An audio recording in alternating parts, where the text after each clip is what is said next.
A younger man approaches an older man and wants to know if the older man remembers him. The older man says, "I'm sorry, I don't." So the younger man tells him, "I used to be a student in your class." The older man, pleasantly surprised, wants to know what he's doing with himself right now. And the younger man tells him, "Well, I became a teacher." And the older man says, "Wow, just like me." He said, "Yes, and you're the reason why I became a teacher." And the older man was a bit confused and wanted to know more. He said, "Well, one day a friend of mine that was in your class too had a watch. He took it off in gym class and we came back to your class. I saw the opportunity to steal the watch and I stole it.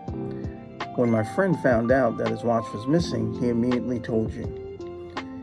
Instead of making a big deal about it, you quietly shut the door, had us all gather in a circle, and close our eyes. And we did as you instructed. A few minutes later, you told us to open our eyes and then proceeded to tell us the watch had been recovered. But you never said anything. You never scolded me. You never treated me any different. You never made me feel humiliated. That day I thought I was going to lose my dignity. But also that day I knew I wasn't going to become a thief. That day changed the rest of my life.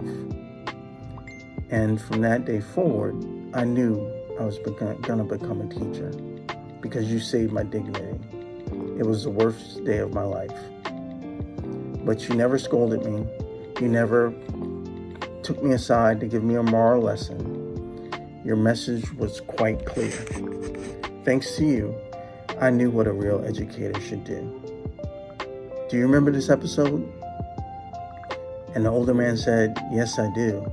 And I didn't know it was you because I closed my eyes too when I went searching for the watch." This is the essence of teaching.